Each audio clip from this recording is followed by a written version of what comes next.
So, Roman Gerodimos. That's right. Is that have I pronounced that correctly? Well, there are many ways to pronounce it, Okay. but that's one of them. How would you pronounce Actually, it? that is the closest to the Greek way, so that's actually pretty good. Oh, really? Yeah. Oh, well, that's not a bad start then. Not at all. How are you, first of all? I'm very well, thank you very much. Good, glad to I'm hear. having a good week so far. It's like Monday afternoon, so you never know. Yeah, it's all downhill from this point here. Totally. Yeah. No, thanks so much for coming here and chatting to me today. Pleasure. I guess we should probably open just by maybe introducing yourself. Tell us about the research that you conduct and what you do here at Bournemouth University. Sure. So I am a professor of global current affairs. I'm in the Department of Communication and Journalism in the Faculty of Media. I have been around for a very long time, so something like 21 years. Definitely longer. At the university? Yes, indeed. Wow. Definitely longer some of the buildings around here, that's for sure. I have quite a broad range of interests. So I also get bored very easily, which means I dip in and out of different fields and disciplines and so on. But broadly, my background is in politics, international relations, and then media and journalism. But basically, I teach global current affairs. I teach across various programs related to politics, IR, journalism. I also do a lot of work with doctoral students. So research at doctoral level. And in terms of my research, at the heart of it is the concept of engagement, how we engage with each other, with ourselves, with public space, with the world at large, but most of all with public affairs, with global affairs, with what is happening around us, with the news, with issues that matter, and whether we engage or whether we don't engage, basically, Right. and what actually drives us to engage and what drives us to disengage. Well, that topic, I guess, is ever changing at the moment, isn't it? I mean, probably faster than it ever has in the history of news, let's say. Yeah. How does that make your job interesting, or what does that create challenges? Oh, totally. I mean, there's incredible change, and incredibly fast. There are some deeper, broader patterns there around how it's all about how the individual connects with the world at large, and that's a bit slower. It's still sort of changing, but it's changing. You got the sort of in the background, if you like, at a slower pace. So just to give you an example, in the 2000s, for example, when I did a little research on how young people engage or why they don't engage with politics, there were certain things that I found that the world had changed, and young people expected to be shown why something mattered to them or why they should care about something, and how they as individuals, what they could do about it. So it was quite a consumerist model, if you like. It was when you had the explosion and on the internet, the beginnings of social media, and politics and public affairs were just one thing among many. So which was competing, so you had to be very, very effective in how you communicate about these issues. It wasn't, people didn't really care about politics, global current affairs, because we're talking about a decade of relative stability, peace, prosperity, and so on. And all that changes when you go into the global financial crisis, even more so when you go into like Brexit and all the other things we've experienced over the last, we've experienced an amazing, quite extraordinary level of historic change over the last 5-7 years. And that's changing how we engage and why we engage with politics and the world. Yeah. So what you say, I suppose, when people feel as though the political, sphere doesn't affect them in any way, they lose interest in it completely. Exactly. And because, relatively speaking, as you say, we're going through a period of great stability, it seems like nothing is. Yeah. We take changing. Things for granted, Right. Yeah. Like your security. I've done a lot of work on global security recently, and it's interesting because we didn't, people when I went into my class a few years ago and I said I'm going to talk about the new Cold War, and the students asked me what's the old Cold War, because they hadn't heard of it, because there was no immediate reason for them, to engage with it. But now we're talking, it's all about the new Cold War, right? And it's all come back. It never actually went away. Putin is straight out of literally an agent of the Cold War, and what he's doing is Cold War tactics and so on and so forth. But it kind of like went into the background because other things became more important. It's natural. So it's how you kind of like ride these waves of things that are in like trendy or people talk about, and then what are the deeper undercurrents that actually will hit us in a few months or years time. Right.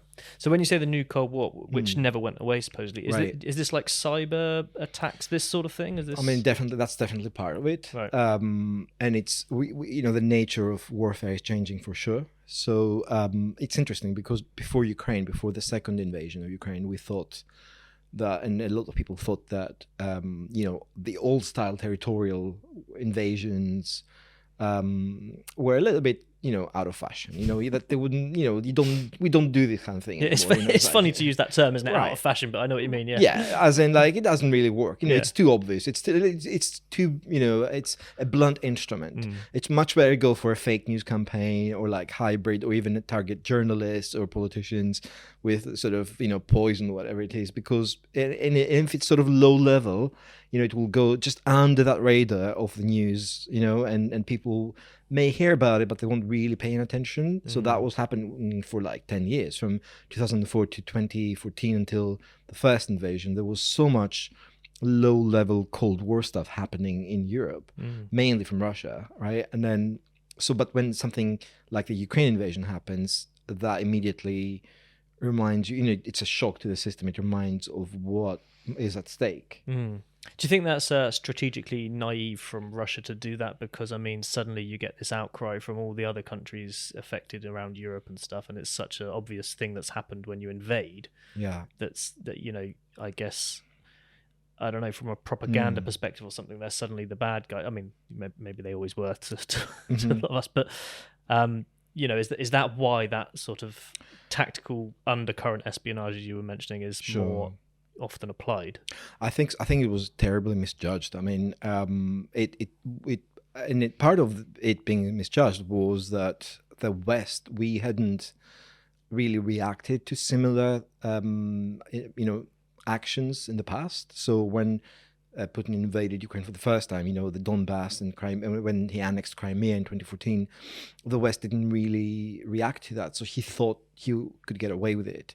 But what it did is it really, healthy antibodies, as it were, I'm using sort of medical language now, kicked in the West. And we, I was actually quite pessimistic. I thought that people are not going to pay any attention, but thankfully people did. So it was misjudged because it actually is exactly what you say. It brought to the fore all those things that are happening, right? That we, poisonings, Litvinenko, 2006, the Skripals, 2018. You've got direct hits on UK soil, of former Russian agents or journalists or activists. In Germany, you've got things. Iran is doing it now in the UK. They're targeting not just Iranian activists or dissidents, but people who talk about Iran in the UK. So there's a lot of that happening, and it never actually stopped. If you look at the data in terms of what's been happening over the last 30 years, yeah, of course it became much less common, but it never completely went away. So it's those things, if you like, because I've done I'm international relations scholar by training, as it were, and IR theory is almost like the mathematics of social science. It's kind of like a very square logic. It doesn't always apply. It went out of fashion when globalization was riding on a high. The EU was doing really well. The US was sort of this neoliberal superpower, and everybody thought the history is dead and so on and so forth, right? And then so that sort of cold, cynical power politics view of the world was literally out of fashion. You thought as a dinosaur if you spoke in those terms, but it's all coming back now because countries are starting to behave to subscribe in that model, and then the more you do, it's like a vicious circle. The more people put law and globalization and human rights aside, and they operate in conventional power politics, then it just becomes like everybody's doing it, so I have to, it becomes like a prisoner's dilemma. You don't trust anybody, so you go back into these very primal ways of functioning as a state. All right. Do you think we're in the middle of a transitional period of some sort right now, or 100%? Yeah, totally. And what do you see as the end result? Can you try and predict that or not? I don't know. I mean, I would, if you think about it, if you think about sort of, and I'm obviously simplifying that, but if you think about big periods of, historical change, so 1945 to 1989, the Cold War, 1989, I would say the beginning of the end of this post-Cold War period was 9/11. For me, 9/11 is the moment when everything changes. And, you could feel it at the time. It was this huge event that like that day, the supremacy of the US symbolically was hit, but then all the mistakes they made strategically, overreaching and, going against, the UN and in public opinion, Afghanistan, Iraq, and so on, that really was the unraveling. So we've been witnessing this unraveling for the last 20 years. So I think we're now in this middle of this transitional period. The Cold War and post-Cold War eras are over. We don't quite know what the next step is going to be. It could be a global disorder of some sort, like, an anarchic system where everybody's going back to, an arms race and literally spying and killing, people through drones and it's just like a very, very violent world. It's quite a grim view. Another view would be that the more sort of liberal norms, the democratic norms will prevail, that maybe Putin will eventually be defeated, that maybe Xi Jinping in China, who's, doing all sorts of things from a genocide to neocolonialism, will also be domestically challenged, and that he will find a limit to what he can do globally. And that some sort of, you will never go back, well, not in the near future, to sort of this 1990s, US-led model, but maybe we can come to a more, peaceful, stable arrangement globally, that in which you have a better voice for the global south, for example. There's all sorts of things that we can improve in the model. It's not like that the world was perfect, for the last 30 years or anything like that. When you say the global south, do you literally mean the southern hemisphere? Yes, and mainly we're talking about what we used to call the developing countries, but it's much broader than that. It's not just about economics. It's about, for example, the fact that Brazil, Argentina, South Africa, well, actually just Africa generally, India. These are huge parts of the world with billions of people, and they don't, for example, have a seat at the permanent seat at the Security Council, or they're very underrepresented in global forums of decision making. It's really hard to change that system. It's a system that was put in place after World War II, after the Holocaust. The current configuration of the system is very much a product of what happened in World War II. And I don't know how that can continue for much longer, Yeah. Sounds outdated if it's lasted that long. Yeah. And it's still in the same sort of structure as exactly, it was previously. Yeah. But it's also very, very inflexible, right? It refuses to change. And I get why, but it's dangerous because it means that at some point it stops working. Yeah, of course, yeah. You mentioned earlier that you did some work with around NATO recently. Yeah. Are you referring to the chapterized film that you directed? Yeah, I haven't watched all of it. I'll hold my hands up, but I've watched bits of most of the episodes. Sure. I will get around to it soon. I promise. But no. So does NATO play some sort of part in all this transitional stuff that you're talking about as well, and how that's going to change? Because the final episode of that sort of discusses NATO in the 21st century. Yeah. Do you think that has a big part in all this? Well, they would like to play a part, but I mean, it really is an open question. They really are looking for a way to operate and function in the 21st century, because NATO is a typical example of a 20th century organization. They based on consensus.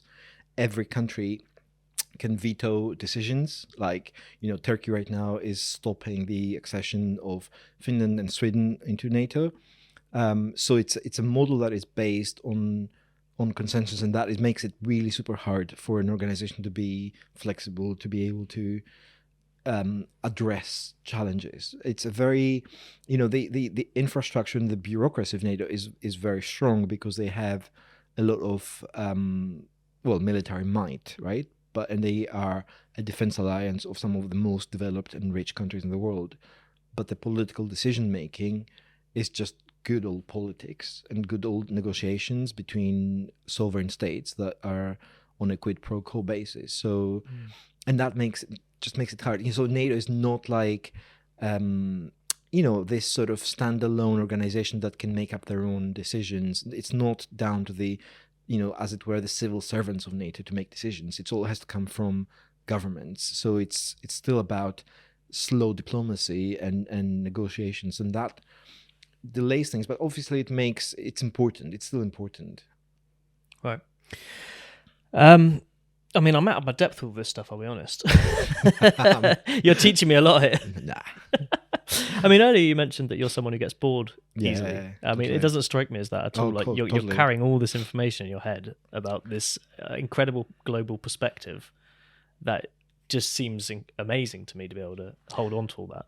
Do you ever reflect on how that affects you as a person, maybe, or...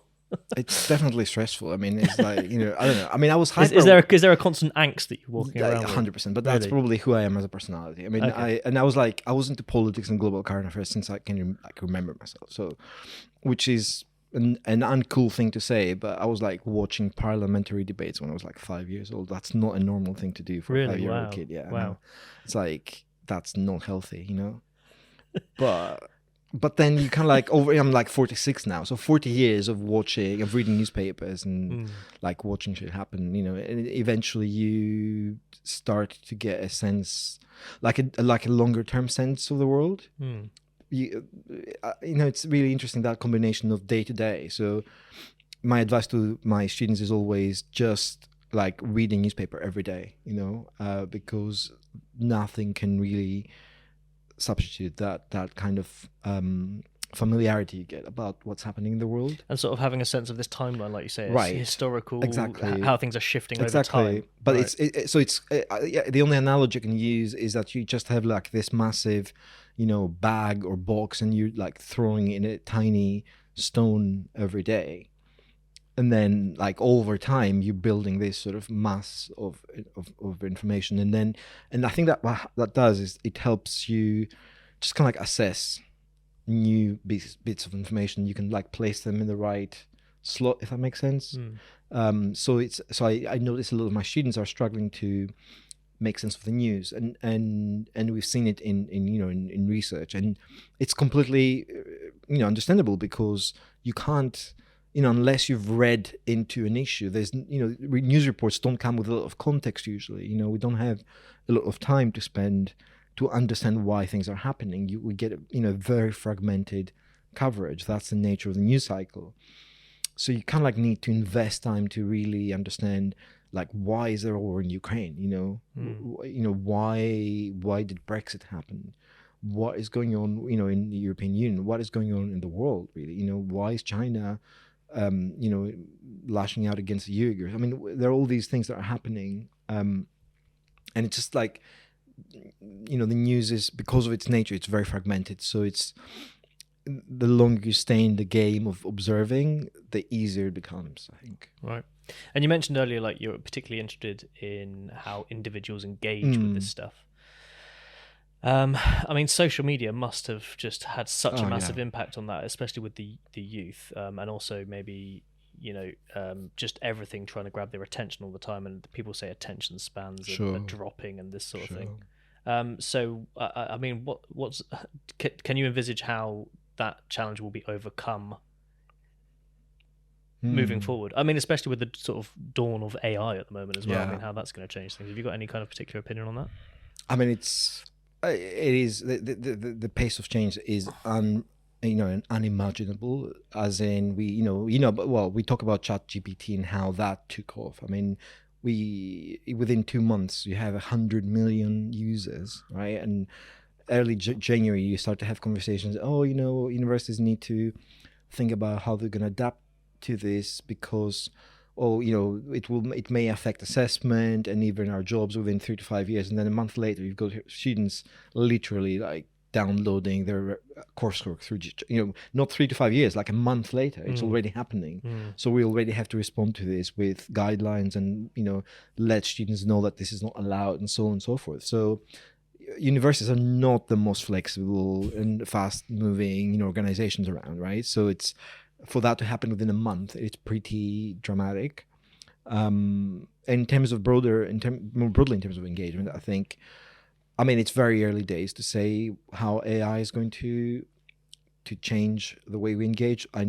What we can say, because it's been around, algorithms have been around for a while, and we know that changed how we engaged, because algorithms are based, well, depends on who's running the algorithms and how they're set up. But primarily what's happening today is that they're trying to maximize profit, and they're trying to advertise or show us material that the algorithm thinks that we're interested in. So naturally, what that means is that, first of all, you get this really well-designed addictive flow, whether it's TikTok or Facebook or whatever, which is sort of, purely designed to keep you on the platform. And that creates all sorts of interesting questions. Does that mean that you spend less time exercising, socializing, sleeping, reading, doing other things? It's not, for me, it's never about, oh, this technology is bad. It's not about the thing per se. I genuinely don't think that anything that we've seen is bad per se.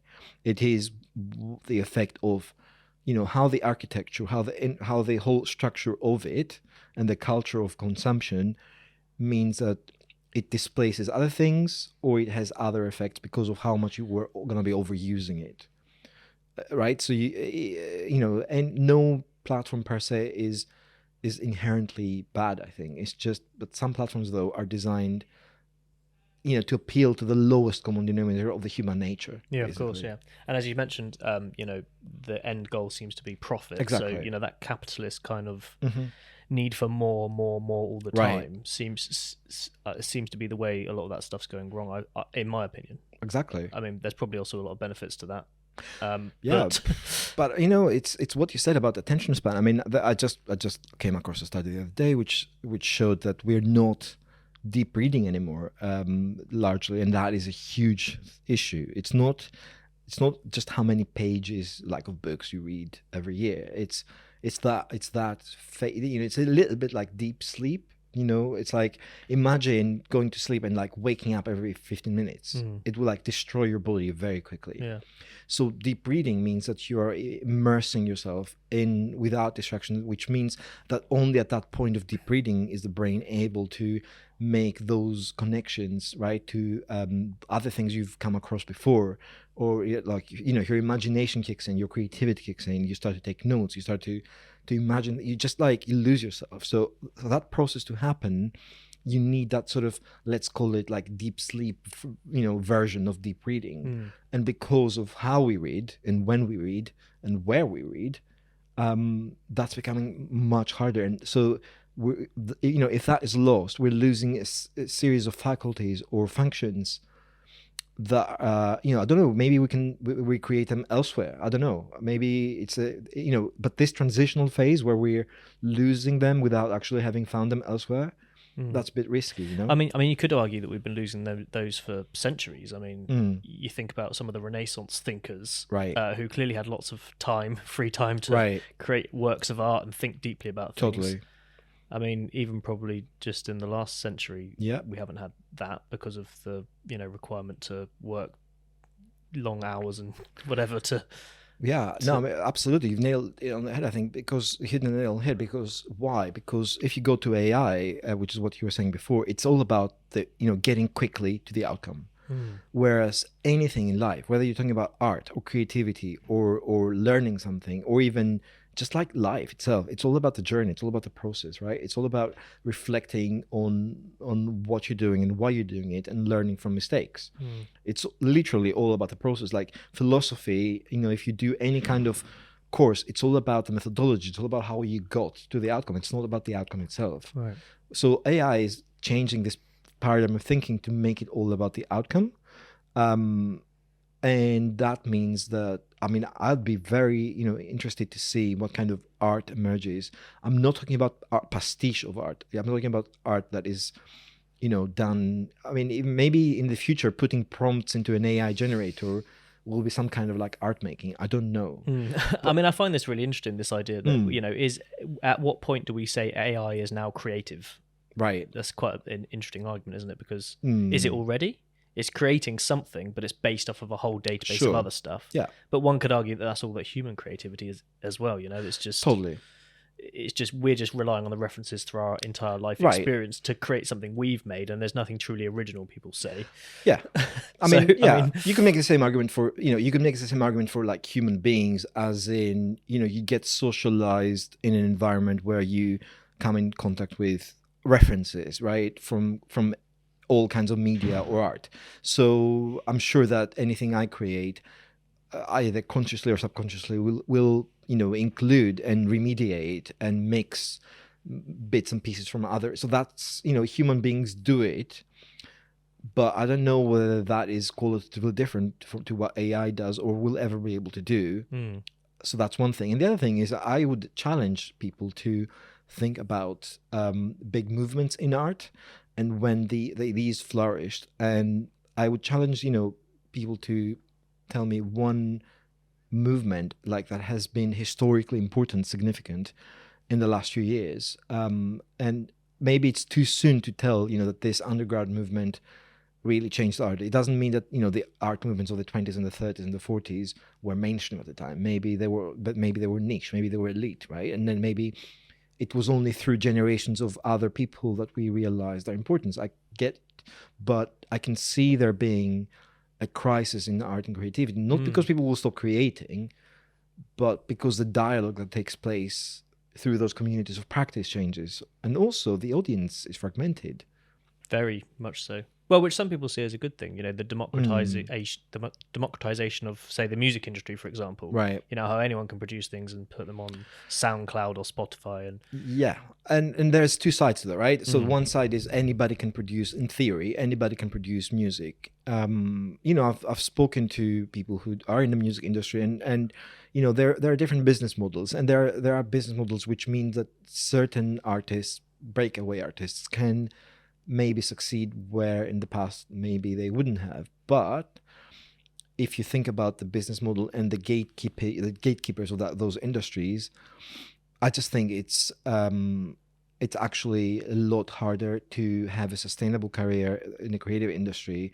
It's just a lot more fluid and a lot more uncertain. As in the past, you knew what the rules of the game were. You knew what you had to do to build a career, and you had to go through the gatekeepers. And of course, no gatekeeper is perfect, but they had certain criteria, qualitative criteria. And once from Napster onwards, I mean, talking late 90s now, early 2000s, the structural infrastructure, the structure of the music industry changes to the point where it is just harder to have original content or quality content, because people, it's just more attractive to the music industry for you to compose using a formula that they know works. It doesn't mean that there isn't amazing creative original content out there, but it's harder maybe for that content to find an audience, a wider audience that will make it sustainable for you to live doing that job, I think. Yeah, absolutely.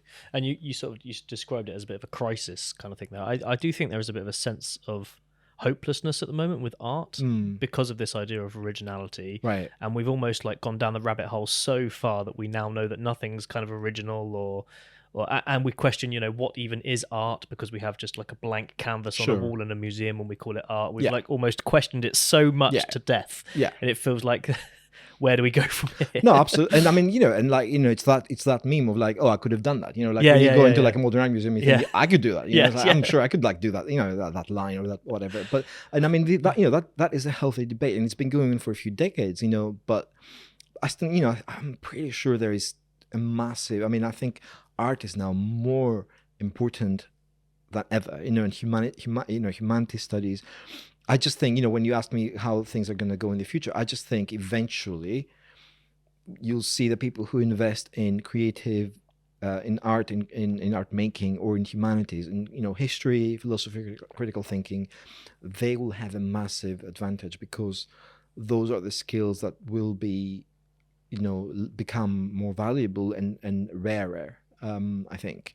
So because we're losing the muscle of like that critical thinking and that process making because of AI. So whoever is able to hold on to those skills will actually have a competitive advantage. Interesting. It's counterintuitive if you think about it, right? Because you're thinking, and what's the point in learning foreign languages? Because in a while you'll have AI do that simultaneously. Maybe you won't with an earpiece or something, right? Yeah. So, I mean, just to give you another example, I think that already exists, to be honest. Nearly, of course, yeah. Totally. And people will start questioning the point of spending thousands of pounds and hours of your life to try to learn a language, but it's not about the product, it's about the process and how that changes your brain, changes yourself, right? Yeah. But I think it's the physicist Neil deGrasse Tyson. I don't know if you've ever heard him, right? He rants on about physics quite a lot online, but he said something along the lines of, when people say, oh, why did I learn trigonometry at school, like I'm never going to use that, they didn't teach me about taxes, they taught me about this, that and the other.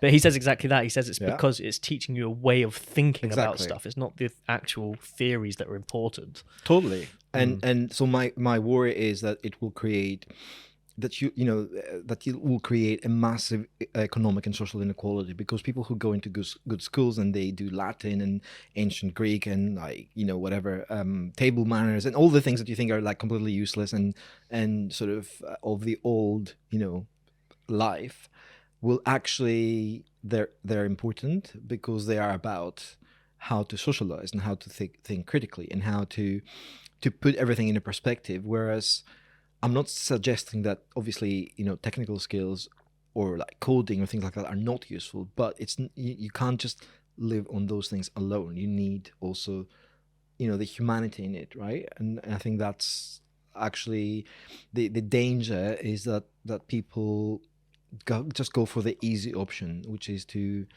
just try to get everything ready made. But that doesn't, I think long term, that will cause a lot of damage to themselves and to their communities, because it means they're not resilient enough. They haven't gone through like that trial and error process of learning that really helps you develop as a human being. That makes you a little bit more resilient, a little bit more autonomous, Yeah, right. If you become too dependent on technology, and what happens if the technology is withdrawn from you? Good point. I don't know. I don't want to sound too pessimistic though, I mean, I don't know. Like, it's too early to say. It's just like, and maybe I'm just scared because we're seeing a lot of change, and change is scary. I'm sure there's like great things coming out. I mean, I know there are great things coming out of AI in medicine, for example, that are amazing. That will save lives. So, but it's all the other things to do with democracy and engagement, socialization, and all those other things that have to do with as human beings, that we need to not worry about, but like work on, maybe. Right. Yeah. I mean, I think maybe as a side effect of this globalization type thing as well. I mean, I was born in the 80s. Grew up pretty much in that massive transitional period of the internet and all that stuff. I suppose I've got this slight feeling of kind of ineffectiveness. Like, I can see the problems, but there's nothing I can do to resolve them, kind of thing, because I feel like I'm part of this massive community of 7 billion people. Sure. As opposed to, maybe at one point in time it was a few hundred people in your village or whatever, where you felt like you could make a change. Yep. So I think that kind of mindset is, I don't know if it's a problem or not, but right. I feel like to make an impact, I need to impact 7 billion people almost, as opposed to just 100 or whatever. Well, what you've just done just now is to pinpoint, I think, the single most important issue, at least from like my background, which is in civic engagement, political socialization. That whole paradigm of democracy is based on the idea, it's based on just a very simple concept. It's called self-efficacy in the literature, right? It means that I believe that my actions can make a difference, can have an impact. The whole idea of not just, just go beyond politics, just in life in general, the idea of freedom, of free will, is that your actions, that you have control over your life, that you have agency over your life. And what we're seeing right now is the beginnings of that notion, that either because of globalization or because of technology, we're basically losing control, we're losing agency, and that we're not able to influence the system.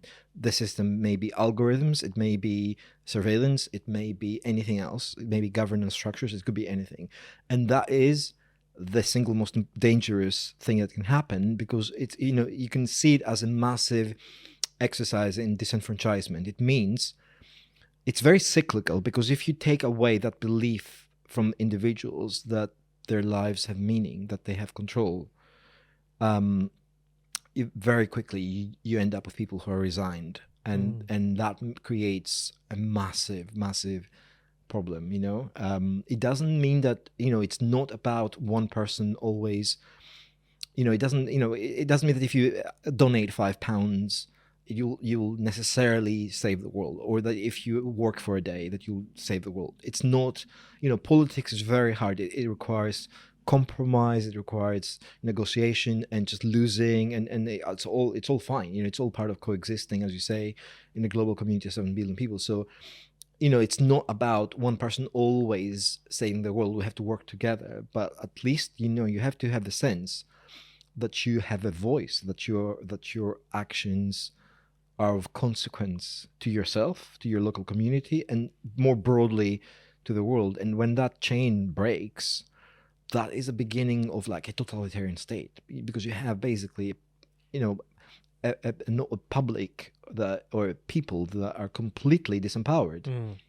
It's just cyclical, because if you believe that your actions make change, you're more likely to engage. If you believe, like, the biggest driver of disengagement and apathy is the belief that whatever I do won't make a difference. It's like, this is like a complete like catch-22. Where do you start from when people don't believe that? How do you change their perspective on that, right? But it's exactly what you said. So I think it's not just a problem, it is the problem. Right.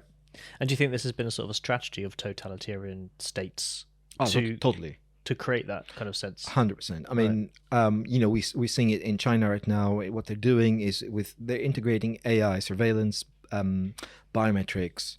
The level of control it's just ridiculous. It's this sort of social credit thing. Exactly. Is that a real thing? I mean, I heard about totally, that. Yeah. It's not yet like a one, sometimes it's misunderstood and people think there's some amazing, coherent one system. It's actually a series or a compilation of systems locally, together, nationally, right. Exactly, in different layers. But it's all based around that idea that the state rewards you for good behavior and punishes you for bad behavior. And the good behavior could be, I'm just give you a ridiculous example. You go into like a public toilet and it will scan your face and your biometrics and dispense a piece of like toilet paper, and if you go back again, it won't give you a second one because that was your piece and you're done. If you jaywalk, you have screens next to the traffic lights, that triangulate your face, your biometrics from the cameras with the databases and project your face on the screens. I mean, it's not gonna. I'd heard about that example. Yeah, that was the example that sort of shocked me. Exactly, and there's 2 points to that. One point is it embarrasses you, but the other thing is it shows you like we're watching you. You're under our control, and it's very easy to that constant surveillance. Right. Idea, yeah. Internet of Things. I mean, Internet of Things is going to be amazing in some ways for our daily life, and it's convenient, but equally it can create that idea that we're under constant surveillance. I mean, if we stop trusting that we have at least minimal privacy right at home, like, we just become paranoid. Yeah. There's a I don't know if it was a real prison or just I think it was a real prison, a theoretical one, where the guards are in the middle. I can't remember what it's called now. And all the prisoners are around the edge. Right. With their cells facing the middle. So at all times like they can be seen. That's what it's called. Yeah, that's what it's called, yeah.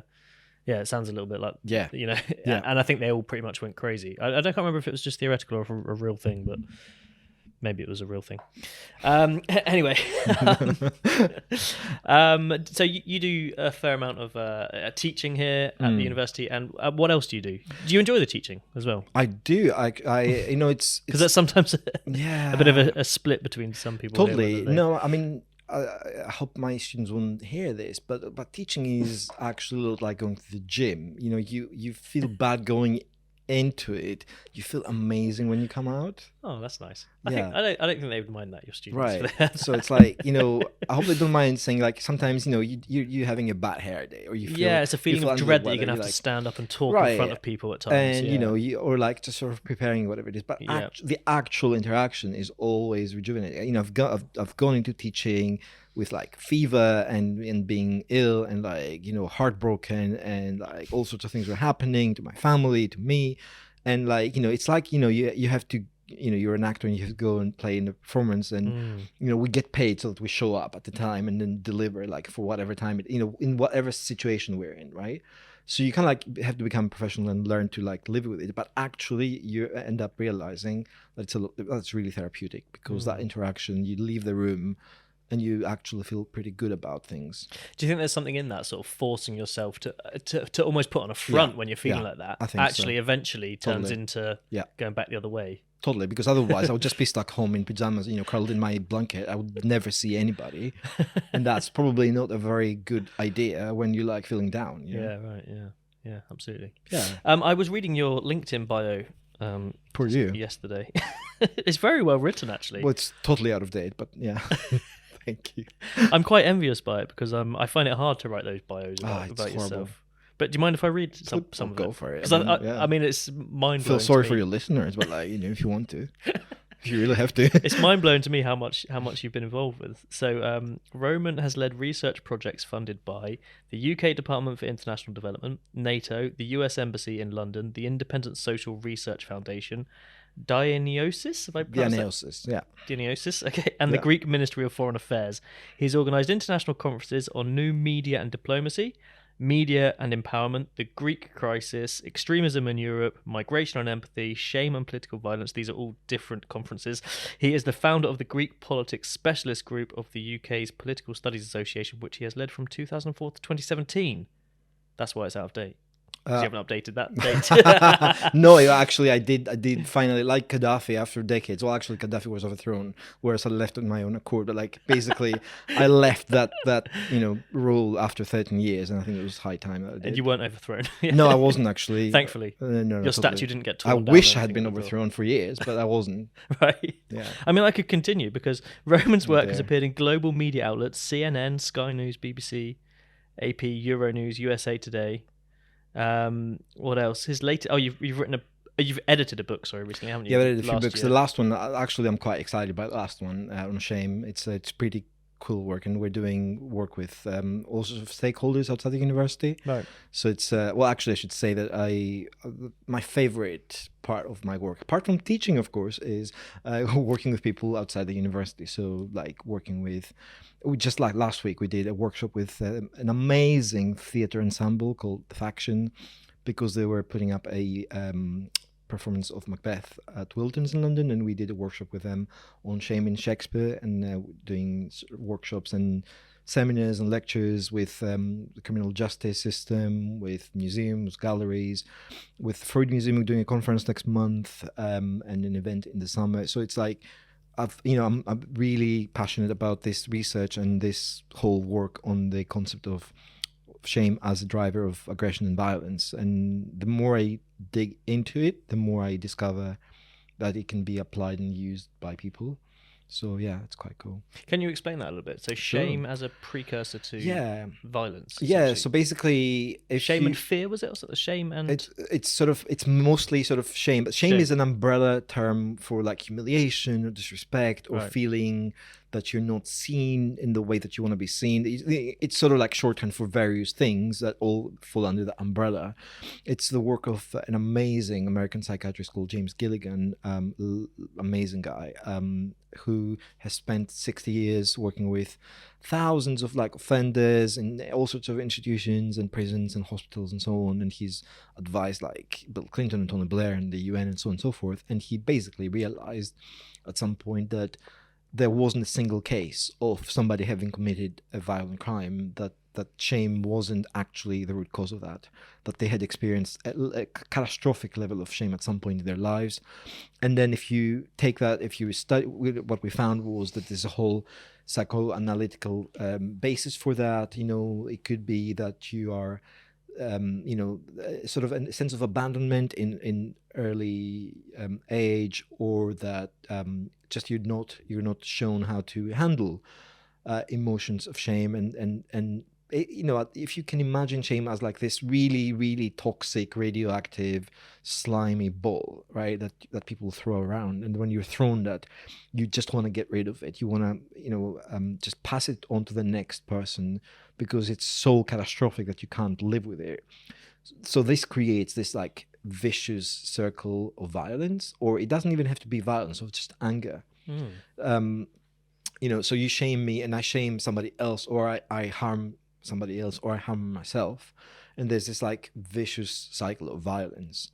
So violence is the obvious application of this. If you go into criminal justice or crime and so on, extremism, terrorism, it has amazing applications. But even if you don't go down that route, if you talk about how we bring up children, or what happens in a domestic situation at home, or even in a workplace, it doesn't have to be violence. It could be when people feel disrespected or humiliated, and how that creates dynamics of shame within a workplace. I mean, the applications are really endless. And what we found doing this project over the last 3 years or so is it's just this amazing passkey that explains so much around us.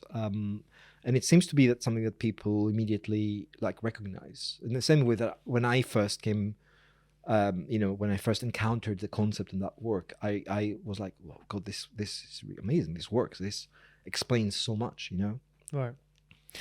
Does that tie in with your other research about global current affairs? Does it play any part in that? To an extent, it does actually. Yeah, because it has to. I mean, it is, you can apply it to how, why states go to war, like war from, the Bible onwards, from the, Homer onwards. It's all started with somebody cheating on somebody's wife or husband or whatever, in typical Greek stuff. It's like, or it was just that idea of like going to war to restore pride. So pride, finding a way to restore pride is key to shame and violence dynamics. Right. So Wow. totally, yeah. Interesting, fascinating. And do you feel like you've learned any particular lesson from that study into shame in how you deal with people or totally. yourself or anything? Sure, absolutely. And thank you for asking that. Actually, absolutely. I mean, for me, it just like, because, I'm a human being, I get angry sometimes, right? And when I realized like that, just unpack your anger, just like stay with your anger, just unpack it and just try to understand why you're getting angry. And it was like 100% success rate in interpreting why I get angry, which was that I felt either that somebody was trying to humiliate me or disrespect me, or didn't see me the way I wanted to be seen, or I felt embarrassed, or the some kind of like some sort of relationship of inequality where the other person is behaving in a way that is not respectful, mainly, but it could be other reasons. But it all comes down basically to that. And, we can analyze it even further, because shame has its own roots into our ultimate fears around loneliness, around social death, around being ostracized from the group. So there are like quite evolutionary, foundations there. But what it means in practice is that next time you get angry because I keep bumping my knee on the lounge table, and like I get angry at the lounge table because it's like, why is it there? Why is it doing this to me? Right? It's really silly, but like, right. It's almost like you feel at the table. Towards inanimate objects as well. Exactly, totally. I mean, we all do it. Yeah. Bloody door. I'm usually more annoyed at myself. Totally. Of course. I mean, that's the main thing. A lot of shame is, and a lot of violence and harm is directed at the self, right. And there are all sorts of like behaviors and even just thought patterns that are not I don't know if healthy is the right word. It's just like not helpful, unhelpful. Right. Yeah. Whereas if you're able to recognize why this is happening, if you become much, I'm not saying I've like reached any kind of like, yogi master Zen levels, but it allows me, when something happens, when I get angry, I know it's something because it's got to do with me, not with the other person. We can't control what other people do, say, or do, right? What we can control is how we feel about it. Our response to it. Exactly. And if you feel okay with yourself, like you don't need other people's approval or validation, So if there are people, if somebody is behaving like, like, I'm not going to use a 4-letter word in this podcast, but like, inappropriately, that says something about them. It doesn't say anything about you. Yeah, of course. Yeah. Right. Yeah. So I think if you try to like stick with that thought, it's so liberating. It means you don't actually have to get angry, Yeah. Yeah. Mind you, that's very frustrating sometimes for the other person when they're totally gearing up for a fight and you're 100% triggering. Yeah, of course, because they think that you're not respecting them, but because you're not validating their anger, right? It's like they think you're superior because you're like, you don't think that even engaging with them in that fight is worthy of you. Yeah, right. Yeah. Right. So the non-fighting triggers them, but that's because they like have their own issues. So it's not your fault, right? Does this make sense? Yes, absolutely. Yeah. Okay, so good. I'm just reflecting on my own life. I didn't expect this to be a therapy session. Anytime, Tom. I should lie down, shouldn't I? Totally. I mean, we do have a couch here. Oh dear. So, how many authors did you bring together for this book you've edited? Interdisciplinary. Yeah, applications of shame and violence theory, breaking the cycle. It's a mouthful. It's I don't remember the exact number. It was like 16 chapters, probably around 15 people have written a few chapters or co-written a few chapters. And how long did that take to sort of? So the actual book project started in 2019. We gathered in Berlin for a residential workshop. We spent a week there, and that's when we started working. I started working on the proposal, but actually the actual book started in 2021, and got done it together within a year. So that was for academic timeframes. I don't know, people think this is crazy, but like for academic timeframes, doing a book like that in a year is like lightning speed. Yeah, it sounds insane to me. Yeah. I didn't even have to ask for an extension, which is unheard of. Did the COVID lockdowns help, do you think, at all? Gave people time to, was it around about that time? Yeah, no, totally. It was during that time, actually. I mean, I was sort of like, really reluctant to chase people up for chapters and so on, but then I think it was just that sense of resilience and like just keep going, just do it, I think it may I don't know if it helped or hindered because people had their own challenges and so on. So I think it in some ways it helped because we had more time to focus on our work, and in other terms it was harder because people had all sorts of challenges, that may delay them. May have delayed them. Yeah. Right, of course. Now it's been playing on my mind. I should have introduced you as Professor Roman. Oh, whatever. Yeah. Gerodimos. Yes. At the start, but I forgot. No, you're well. Thank you. Yeah, whatever. But could you talk to us about your journey to become a professor? Like you said, you've been here for 21 years. Yeah, that's right. Does that play a big part? The fact you've been here for so long. I mean, what what does it take to become a professor? The Holy Grail. Oh dear. Yeah. So I joined 2002 as associate lecturer, which is basically part-time paid, doing my PhD. Then became a lecturer in 2005. So that was like a permanent post, basically. Then senior lecturer 2011, principal academic 2013, associate professor 2018, and then only became professor like 2 years ago. Yeah. So it's I mean, what I can say is, it's really interesting after all this time. When I actually became professor, I was a little bit sort of nonchalant about it. I was like, oh my God, I don't care, at this point. It was like, when you've worked your whole life, it's like titles become less important as you grow older. It was, of course, amazing. And it was pretty impossible to become a professor. In this university in the past, it was very, very, very hard. Like we had one professor in 10 years. I mean, thankfully, the university has now, created progression and promotion practices that are much better, much fairer, much more transparent. There are like better panels, there are criteria, and the way these are applied, it's just like improved massively. And you see more women being promoted, you see more people being promoted that have been around for, doing amazing work for a long time. So we now have a much more developed professoriate, associate professors. It's just like, there's this sort of diverse distribution of roles, which allows you to, I mean, it didn't really make a massive difference in what I do, to be honest with you. I still teach, I still do lots of other things. But I think, one thing I would say, and which you've like hinted at before, is, because I get bored easily and because I haven't strictly speaking, specialized in one discipline, right? Like just saying I'm doing just psychology or just political science or whatever it is. I thought initially that it would be impossible for me to get promoted because I thought it's just like makes it harder to sell yourself and to get lots of Google, citations. To market yourself as one right, thing, essentially. Exactly. Yeah, right. And it also means that it's just harder to then become well known in that field because you keep moving fields, right? So, but I wasn't going to like compromise or, my need to just learn different things to become promoted. So you've literally trusted your instinct. Yeah, totally, 100%, 100%. That's quite amazing, really. For such a long time to have stayed stuck at that kind of ethos. Well, to be honest, I don't think I would have done it differently because I literally would have died of boredom if I had to do the same thing for 20 years. Like, I mean, I completely respect, and we need people who specialize in one thing. It's just like I don't know that I would have had the patience to do that unless. I mean, I don't know, maybe one day I'll find something that is so unending in its sort of insights that I will spend the rest of my life doing that. But I mean, the one thing I was like quite happy and proud about when that promotion happened was that I felt like I did it in my own terms, if that makes sense. Yeah, that's great. It's quite refreshing to hear a professor saying they get bored easily, I think. Oh, yeah. Oh, God, yeah. No, absolutely.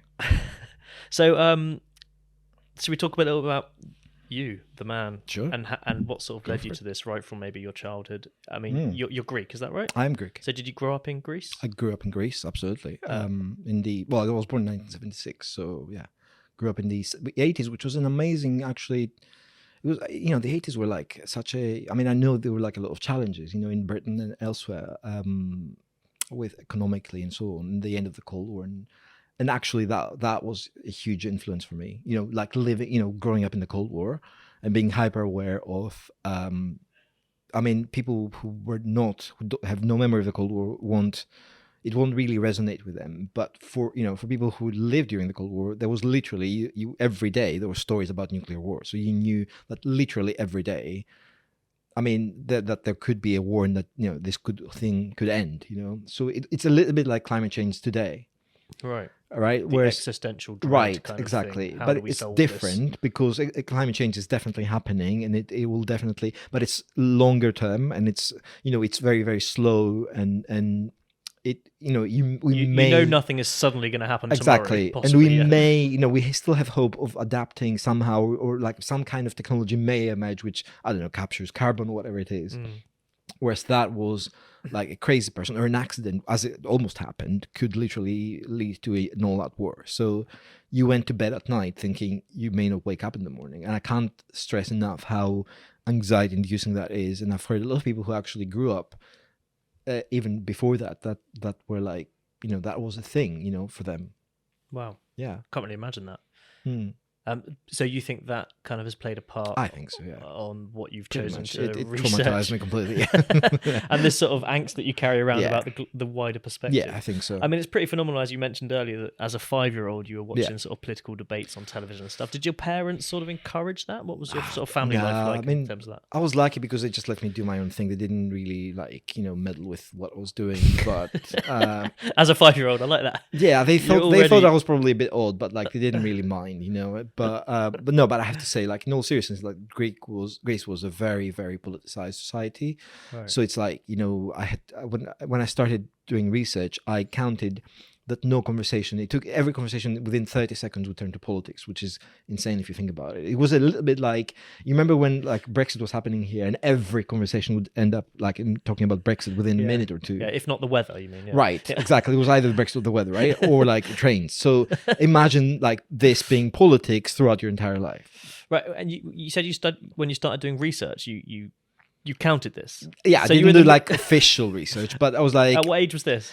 Well, at 25-ish when I came here. As an adult. Yeah, like when I came here and like realized that it's not normal to like, have every conversation become a political conversation within 30 seconds. Because you got a different perspective. Right. And I was like, okay, there's something wrong with us. And that's interesting, isn't it? That's quite a cultural defining Totally. thing, isn't it? I think. Just like, how the Brits always talk about the weather, I suppose, Right. that sort of thing, isn't it? Which exactly. probably seems less hard line than talking about politics constantly.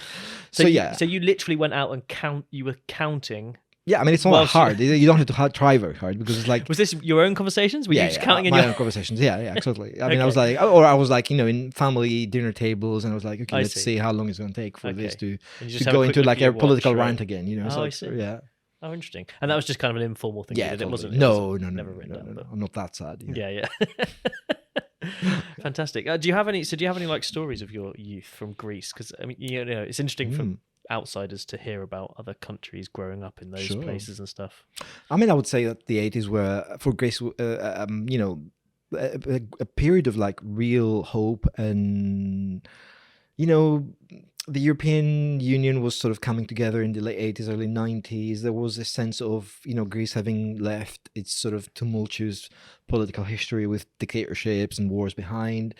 There was political stability. There was a real sense of like hope and optimism. And even though it was a poor country, right, it wasn't by any means rich. It was debt-ridden, like always. But there was this sense that actually, if you study hard and you work hard, you can do, you can pretty much do whatever you want, which was amazing. And which is also partly why so many Greek people left Greece and sort of succeeded elsewhere around the world, because they had really received that, boost in their like efficacy, to go back to what we were saying before, that sense that actually you are controlling your own destiny. It wasn't, there was social mobility. There was that idea that if you study hard and work hard, you'll get somewhere.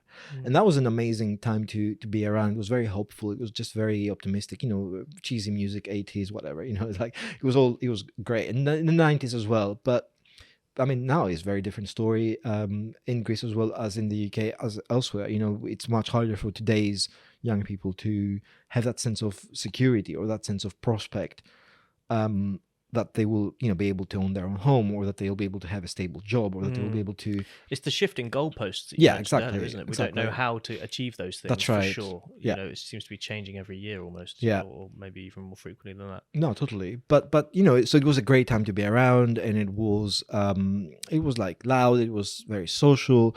So I have mainly like very good memories from like, say, growing up in the 80s and 90s. Yeah. So at what age did you move away from Greece? I was 24. 24, and you came straight to the UK. That's right. Yeah. And where did you work, or what did you do before you? So I did my master's at LSE for 1 year, and then I hit like rock bottom because I couldn't find job. It was just like I like submitted my master's pretty much the day before 9/11 happened or something like that. It's my dissertation. So I started to look for a job in politics and international relations like as soon as 9/11 happened, which it was pretty impossible to find. It's really hard to describe it for people to believe this now, but the whole system of foreign affairs and international relations just closed like an oyster after 9/11. Really? Yeah, especially for people who are not from a really posh school, who are not British, who are not like definitely part of the establishment, if you like. Well, why did that happen? I think there was just general insecurity. Like there was this industrial level paranoia about people being not, I don't know, trustworthy or whatever. Generally, at best of times, the politics and international relations community, if let's put it that way, is pretty close, and there's like we're not talking about the glass ceiling. It's more like a nuclear bunker, concrete level sort of wall. But especially at then, I think a lot of people, I know a lot of my colleagues at masters like left the UK because just couldn't find a job. It was just really hard. So so for a year, like I did like flying for clubs and working for Pret and all those things, and then I got a scholarship to come and work and study here. Oh, fantastic! And you studied previously in Greece. Greece, yeah. So I mean, what was that experience like? Sort of your adolescence and growing up through Greece. How has that shaped you as a person? Did you have a lot of friends? You said you went out. It was quite a buoyant time. I didn't have a lot of friends. I eventually, I mean, I was a little bit sort of nerdy, geeky. Focused on your studies?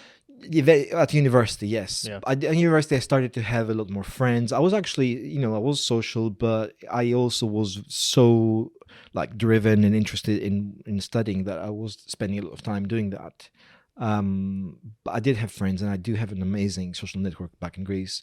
And it's amazing that like those relationships that I'm sure this is like the same for everyone, that you have when you're at school or university, how they, or like where you grow up, these like stay with you for your life. I don't know, there's something about that age and the relationships you form then that never actually goes away. And when I go back, it's like we never, it's not like I never left, basically. Yeah, I've reflected on that sometimes. I've got a really close kind of group of friends from school, and I wonder if it's because it's such a fragile and insecure time that those who are around you and go through that with you, exactly, you feel like this massive trust of totally bond between them, that they didn't mock you at every moment of your embarrassing existence at that age or whatever. All the changes you're going through and stuff. No, it's that's a really good idea. It's very formative because you go through all that extraordinarily challenging time together, basically. So they've seen you like at your worst, and if they're stuck with you when you look ridiculous and you're doing ridiculous things, they're keepers, basically. Yes, absolutely,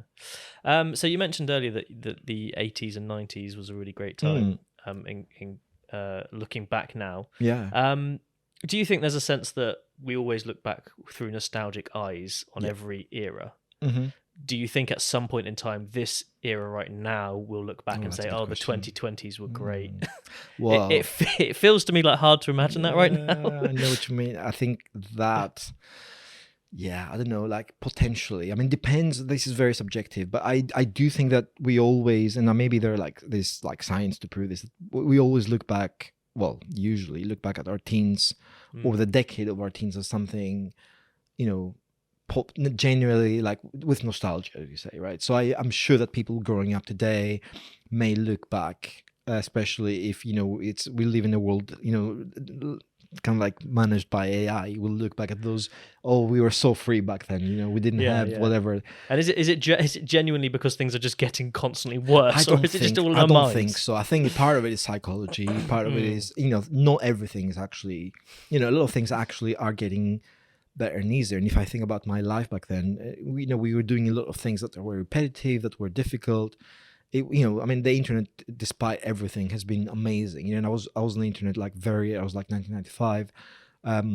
So I was like very early adopter in Greece. And so I've experienced amazing, I've met people all over the world. And I was like, when we were doing Usenet groups and IRC and all those proto social media, where you chat with people all over the world. And there's something beautiful about it, about coming in touch with people from all over the world and finding information that you like on everything, and blogs, that was that period when we had blogs and there's an amazing, actually, if you use a web archive, which archives all the websites ever, basically, you can go back and find some amazing things, even if they've disappeared now. Do they manually do that? That must be I think I think there's a thing that scans basically and saves. Right. But basically, it was a time when people published and maintained websites and blogs and pages with the most unusual geeky interests, and that that's great. It's amazing. Yeah, absolutely. So you've got a lot coming up, I think you said, conferences and things. So what's the sort of next thing happening, the next big thing happening? Right. So in terms of the shame work, the book, we've got a series of events happening next week, and then the week 2 weeks after, every 2 weeks, basically a series of presentations, outreach work, doing workshops in Greece as well. So just trying to use this work as much as possible to, this sounds really like pretentious, but not empower people, but like just, offer it to people and let them make the most of it, So so there will be a series of impact-related work around the shame project. We've started publishing a massive series of investigative curation reports on China that I've been working with my students for the last 2-3 years. We've already published the first 2 reports, and then there's like 8 or 10 more to come, and then that will all be collated and published as like a PDF report by the university. I am working on various like grant applications that relate to these projects as well, and I'm scripting. I've been trying to finish a film script that I've been writing, but it's something that, the thing that always gives way when there's something more urgent happening. The creative stuff turns out. Well, I I suppose maybe that's unfair to say. No, it is. Because most stuff is probably creative to some degree, but yeah, the like passion. Yeah, exactly. And if there isn't like, if there, it's harder to like, find funding, and it's harder to find space for it. But you have to keep going. Will this be another documentary? No, I mean, there may be another documentary in the way, we'll see. But no, that might be, if it ever happens, would be my first live action fiction film. Oh, fabulous. Yeah. Brilliant. And what would that be based on? It's an original script, but it's basically a story. Well, it's a kind of story that moves between the Old West of the late 19th century and the late 20th century. And it's a story of mainly three people. And it's about outsiders and others, and how misfits, basically. It's a story of misfits and how misfits find community and how they go through various challenges in their lives. Does this tie into your shame kind of implicitly only? I mean, my work like informs, but creative writing screenplays is like it's a thing of its own, but then whatever you do, of course, informs your thinking. Yeah, of course. Yeah Fab.